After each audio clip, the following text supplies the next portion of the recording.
Hello friends, आज हम मध्य भारत का इतिहास पढ़ेंगे। भक्ति आंदोलन। आज हम भक्ति आंदोलन से संबंधित महत्वपूर्ण प्रश्नों को पढ़ेंगे। भक्ति आंदोलन के संत 7वीं और 8वीं शताब्दी में अलवार संत, नयनार संत और शंकराचार्य भक्ति आंदोलन के संत थे। अलवार संतों के नाम पोयंगई मुत्तार, पियलंबार, तिरुमलिवाई, नम्बालवार, मधुकर कवि, पेरियारवाल, अंजार, टोंडर दिप्पोड़ी, तिरुप्पान, तिरुमंगलाई और कुलशेखर। और दक्षिण भारत में भक्ति आंदोलन के संत 11वीं और 12वीं शताब्दी में रामानुजाचार्य, निम्बिकाचार्य और माधवाचार्य। पहला प्रश्न, भक्ति आंदोलन का सर्वप्रथम उल्लेख कहाँ मिलता है? इसका राइट आंसर है सी, श्वेतांबर उपनिषद। भक्ति आंदोलन का सर्वप्रथम उल्लेख श्वेतांबर उपनिषद में मिलता है।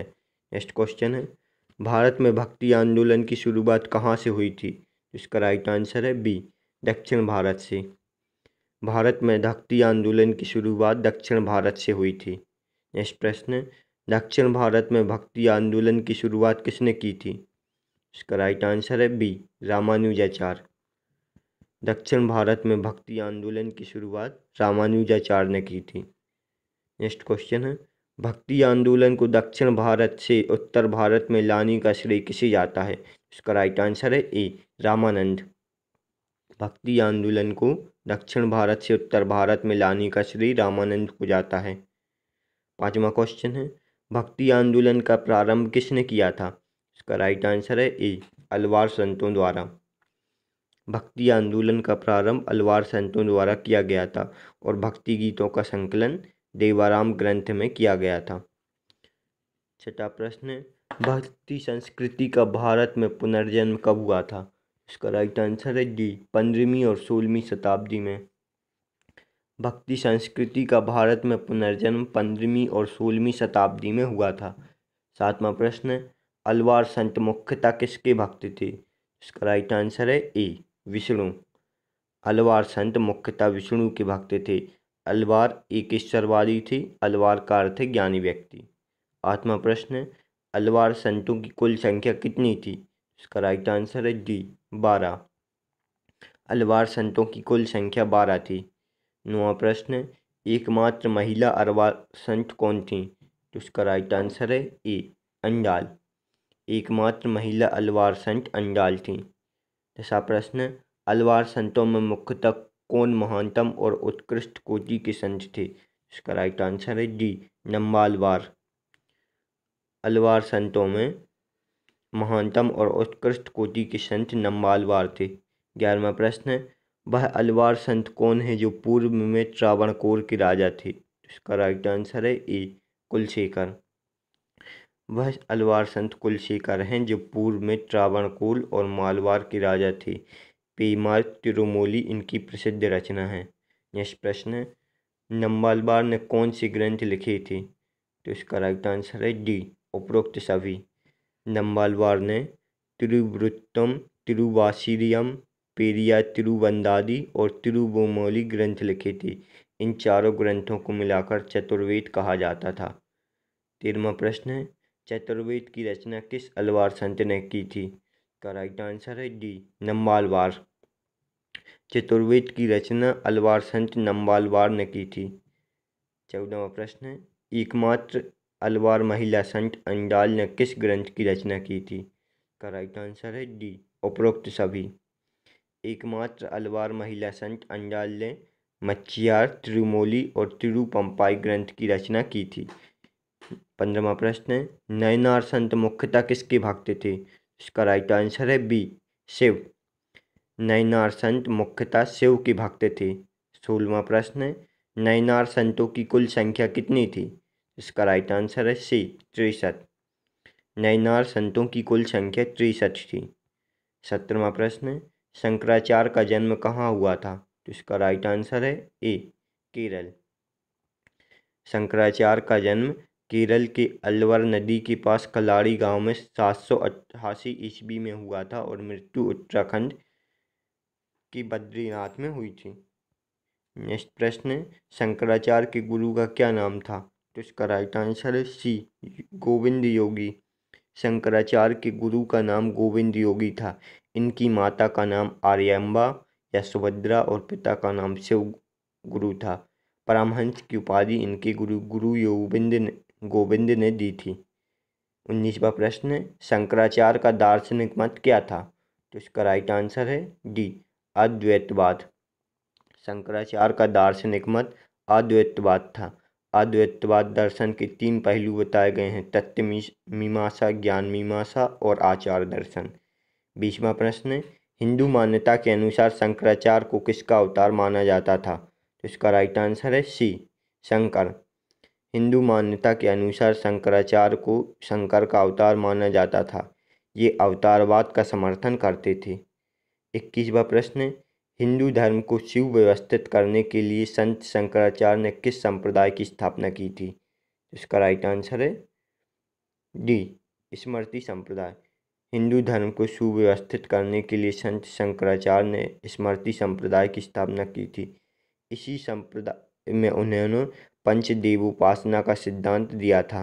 दक्षिण भारत में धार्मिक जीवन हेतु इन्होंने नव ब्राह्मणाचार्य धर्म की स्थापना की थी और उन्होंने तपस्वी वर्ग भी बनाया था।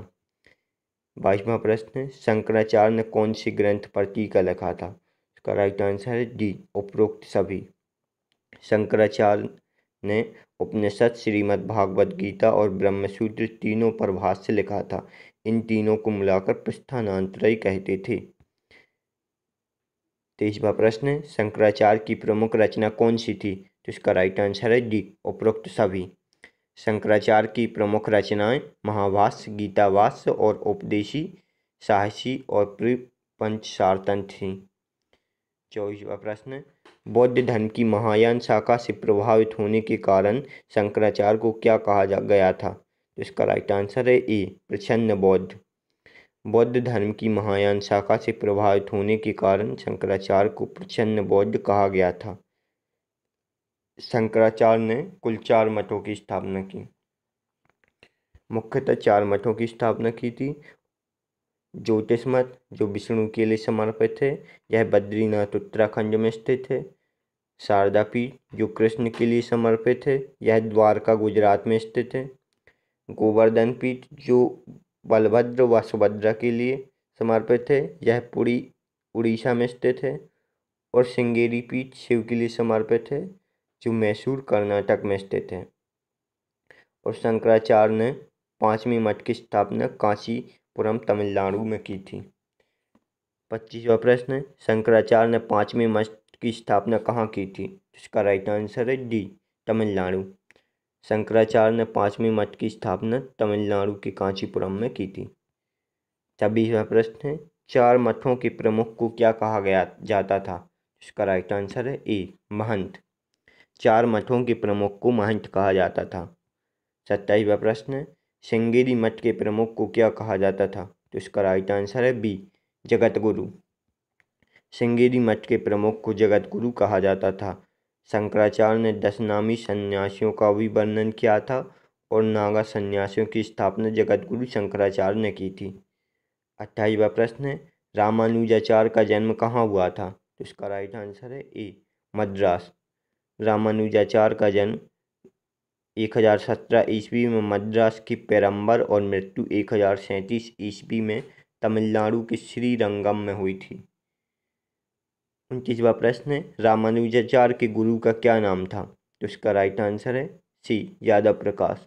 रामानुजाचार्य ने वेदांत में प्रशिक्षण कांचीपुरम की यादव प्रकाश से प्राप्त किया था। 30वां प्रश्न, रामानुजाचार्य किस संप्रदाय से संबंधित थे? तो इसका राइट आंसर है ए, श्री संप्रदाय। रामानुजाचार्य श्री संप्रदाय से संबंधित थे। इनके द्वारा स्थापित संप्रदाय वैष्णव संप्रदाय था। 31वां प्रश्न, रामानुजाचार्य का दार्शनिक मत क्या था? तो इसका राइट आंसर है ए, विशिष्टाद्वैतवाद और शंकराचार्य का अद्वैतवाद। रामानुजाचार्य का दार्शनिक मत विशिष्टाद्वैतवाद था। 32वां प्रश्न, किस चोल राजा से मतभेद होने के कारण रामानुजाचार्य को श्रृंगेरी छोड़ना पड़ा था? इसका राइट आंसर है ए, कुलोत्तुंग प्रथम। चोल राजा कुलोत्तुंग प्रथम से मतभेद होने के कारण रामानुजाचार्य को श्रृंगेरी छोड़ना पड़ा था। वहाँ से यह होयसल यादव राजकुमार विष्णुवर्धन के राज्य में पहुँच गए थे। 33वां प्रश्न, दक्षिण भारत में किस संत को विष्णु का अवतार माना जाता था? तो इसका राइट आंसर है डी, रामानुजाचार्य। दक्षिण भारत में संत रामानुजाचार्य को विष्णु का अवतार माना जाता था। 34वां प्रश्न, रामानुजाचार्य की प्रमुख रचना कौन सी थी? तो इसका राइट आंसर है डी, उपरोक्त सभी। रामानुजाचार्य की प्रसिद्ध रचनाएं श्रीभाष्य, वेदांत संग्रह, वेदांत दीप, गीता भाष्य और वेदांत सार थीं। 35वां प्रश्न, भक्ति को दार्शनिक आधार प्रदान करने वाले आचार्य कौन थे? तो इसका राइट आंसर है सी, रामानुजाचार्य। भक्ति को दार्शनिक आधार प्रदान करने वाले आचार्य रामानुजाचार्य थे। 36वां प्रश्न, सनकादिक संप्रदाय की स्थापना किसने की थी? तो इसका राइट आंसर है डी, निम्बकाचार्य। सनकादिक संप्रदाय की स्थापना निम्बकाचार्य ने की थी। सनकादिक संप्रदाय को निवाई संप्रदाय भी कहा जाता था। 37वां प्रश्न, सुदर्शन चक्र का अवतार और सूर्य का अवतार किसे माना जाता था? तो इसका राइट आंसर है डी, निम्बकाचार्य। सुदर्शन चक्र का अवतार और सूर्य का अवतार निम्बकाचार्य को माना जाता था। निम्बकाचार्य के गुरु नारद थे और नारद के गुरु सनकादिक थे। 38वां प्रश्न, निम्बकाचार्य का दार्शनिक मत क्या था? तो इसका राइट आंसर है डी, द्वैताद्वैतवाद। निम्बकाचार्य का दार्शनिक मत द्वैताद्वैतवाद था। शंकराचार्य का दार्शनिक मत अद्वैतवाद और रामानुजाचार्य का दार्शनिक मत विशिष्टाद्वैतवाद था और निम्बकाचार्य का दार्शनिक मत द्वैताद्वैतवाद था। 39वां प्रश्न, निम्बकाचार्य का कार्यक्षेत्र कहाँ था? तो इसका राइट आंसर है ए, मथुरा। निम्बकाचार्य का कार्यक्षेत्र मथुरा था। यह राधे कृष्ण की पूजा किया करते थे और कृष्ण को भगवान शिव का अवतार मानते थे। 40वां प्रश्न, निम्बकाचार्य की रचना कौन सी थी? इसका राइट आंसर है सी, उपरोक्त दोनों। निम्बकाचार्य की रचना वेदांत परिजात सौरभ और 10 श्लोकी सिद्धांत रत्नी थी। आगे चलकर निम्बार्क संप्रदाय दो भागों में विखत और गृहस्थ में बट जाता है। विखत के प्रवर्तक केशव भट्ट और गृहस्थ के प्रवर्तक हरिव्यास थे। 41वां प्रश्न, माधवाचार्य ने किस संप्रदाय की स्थापना की थी? तो इसका राइट आंसर है बी, ब्रह्म संप्रदाय। माधवाचार्य ने ब्रह्मा संप्रदाय की स्थापना की थी। यह लक्ष्मी नारायण के उपासक थे। माधवाचार्य ने अपने उपदेश कन्नड़ भाषा में दिए थे। 42वां प्रश्न, माधवाचार्य का दार्शनिक मत क्या था? इसका राइट आंसर है बी, द्वैतवाद। माधवाचार्य का दार्शनिक मत द्वैतवाद था। 43वां प्रश्न, माधवाचार्य के शिष्य जयतीर्थ ने उनके उपदेशों को किस में संकलित किया था? तो इसका राइट आंसर है सी, सूत्रभाष्य। माधवाचार्य के शिष्य जयतीर्थ ने उनके उपदेशों को सूत्रभाष्य में संकलित किया था। 44वां प्रश्न, विष्णु स्वामी ने किस संप्रदाय की स्थापना की थी? तो इसका राइट आंसर है बी, रुद्र संप्रदाय। विष्णु स्वामी ने रुद्र संप्रदाय की स्थापना की थी। 45वां प्रश्न, विष्णु स्वामी का दार्शनिक मत क्या था? तो इसका राइट आंसर है सी, शुद्ध द्वैतवाद। विष्णु स्वामी का दार्शनिक मत शुद्ध द्वैतवाद था। दक्षिण भारत में भक्ति आंदोलन। दक्षिण भारत के प्रमुख संत कौन कौन से हुए? 15वीं शताब्दी के अंतर्गत ज्ञानेश्वर, रामदास, एकनाथ, तुकाराम और नामदेव, ये 15वीं शताब्दी के प्रमुख संत थे। अलवार और नयनार 7वीं शताब्दी और शंकराचार्य 8वीं शताब्दी के दक्षिण भारत में प्रमुख संत थे। 40वां प्रश्न, महाराष्ट्र में लोकप्रिय हुए वैष्णव संत किसके भक्त थे? तो इसका राइट आंसर है ए, भगवान विठोबा। महाराष्ट्र में लोकप्रिय हुए वैष्णव संत भगवान विठोबा के संत थे। महाराष्ट्र में भक्ति आंदोलन की वैष्णव परंपरा का विकास हुआ था। 47वां प्रश्न, भगवान विठोबा के अनुयायी क्या कहलाए थे? तो इसका राइट आंसर है सी, उपरोक्त दोनों। भगवान विठोबा के अनुयायी वारकरी या तीर्थ यात्री पंथ कहलाए थे। वारकरी संप्रदाय की भक्ति आंदोलन का मुख्य केंद्र पंढरपुर था। 48वां प्रश्न, विठोबा पंथ के महान संत कौन थे? तो इसका राइट आंसर है डी, उपरोक्त सभी। विठोबा पंथ के 3 महान संत तुकाराम, ज्ञानेश्वर और नामदेव थे। 49वां प्रश्न, विठोबा पंथ के बीच वह संत कौन थे जो प्रारंभ में डाकू थे? तो इसका राइट आंसर है सी, नामदेव। विठोबा पंथ के बीच वह संत नामदेव है जो प्रारंभ में डाकू थे। 50वां प्रश्न, विठोबा पंथ के संत कौन हैं जिनकी गीतात्मक पद गुरु ग्रंथ साहिब में संकलित हैं? तो इसका राइट आंसर है सी, नामदेव। विठोबा पंथ के संत नामदेव हैं जिनके गीतात्मक पद गुरु ग्रंथ साहिब में संकलित हैं। नेक्स्ट प्रश्न है, गीता पर मराठी भाषा में ज्ञानेश्वरी नामक टीका किसने लिखा था? तो इसका राइट आंसर है बी, ज्ञानेश्वर। गीता पर मराठी भाषा में ज्ञानेश्वर अर्थात भावार्थ दीपिका नामक टीका ज्ञानेश्वर ने लिखा था। ज्ञानेश्वरी को संसार की सर्वोत्तम रहस्यवादी रचनाओं में गिना जाता है। एकनाथ द्वारा रामायण पर भावार्थ नामक टीका लिखा गया था और इन्होंने ज्ञानेश्वरी का नया संस्करण भी छपवाया था। नेक्स्ट प्रश्न, निम्नलिखित में से कौन वारकरी संप्रदाय का संत था? तो इसका राइट आंसर है बी, डी, नामदेव। नामदेव वारकरी संप्रदाय का संत था। नेक्स्ट प्रश्न, भक्त तुकाराम कौन से मुगल सम्राट के समकालीन था? इसका राइट आंसर है सी, जहांगीर। भक्त तुकाराम मुगल सम्राट जहांगीर के समकालीन था। नेक्स्ट प्रश्न, वारकरी संप्रदाय के संत कौन हैं जिन्होंने परमार्थ संप्रदाय की स्थापना की थी? इसका राइट आंसर है डी, रामदास। वारकरी संप्रदाय के संत रामदास हैं जिन्होंने परमार्थ संप्रदाय की स्थापना की थी। नेक्स्ट प्रश्न, महाराष्ट्र के राष्ट्रवादी संप्रदाय का संस्थापक किसे माना जाता है? इसका राइट आंसर है सी, उपरोक्त दोनों। महाराष्ट्र के रहस्यवादी संप्रदाय का संस्थापक संत ज्ञानेश्वर और निवृत्तिनाथ को माना जाता है। नेक्स्ट प्रश्न, महाराष्ट्र का सबसे महान कवि कौन था? तो इसका राइट आंसर है बी, तुकाराम। महाराष्ट्र का सबसे महान कवि तुकाराम था। नेक्स्ट प्रश्न, महाराष्ट्र में धारकरी संप्रदाय में किसकी पूजा की जाती है? तो इसका राइट आंसर है बी, भगवान राम की। महाराष्ट्र में धारकरी संप्रदाय में भगवान राम की पूजा की जाती है। नेक्स्ट प्रश्न, धारकरी संप्रदाय के प्रमुख संत कौन थे? तो इसका राइट आंसर है डी, रामदास। धारकरी संप्रदाय के प्रमुख संत रामदास थे। शिवाजी के आध्यात्मिक गुरु रामदास थे और इनकी रचना दासबोध थी। नेक्स्ट प्रश्न, अष्टछाप की स्थापना किसके द्वारा की गई थी? तो इसका राइट आंसर है ए, आचार्य विट्ठलनाथ। अष्टछाप की स्थापना आचार्य विट्ठलनाथ के द्वारा की गई थी। नेक्स्ट प्रश्न, भारत में भक्ति संप्रदाय निम्नलिखित में से किसकी शिक्षाओं द्वारा फैला था? तो इसका राइट आंसर है बी, ज्ञानेश्वर। महाराष्ट्र में भक्ति संप्रदाय ज्ञानेश्वर की शिक्षाओं द्वारा फैला था। अब प्रमुख मत एवं उनके प्रवर्तक फिर से देख लेते हैं। शंकराचार्य का मत था अद्वैतवाद, रामानुजाचार्य का मत था विशिष्टाद्वैतवाद, निम्बकाचार्य का मत द्वैताद्वैतवाद, वल्लभाचार्य का मत शुद्धाद्वैतवाद, माधवाचार्य का मत द्वैतवाद, भास्कराचार्य का मत भेदाभेदभाव और चैतन्य महाप्रभु का मत अचिंत्य भेदाभेदभाव।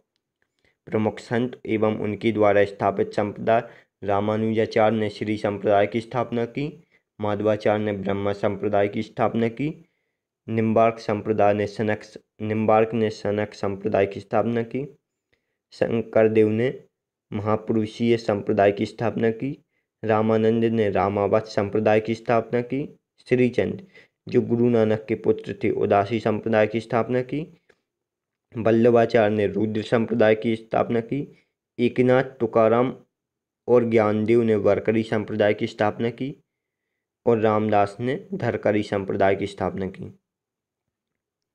आज हमने भक्ति आंदोलन से संबंधित महत्वपूर्ण प्रश्नों को पढ़ा।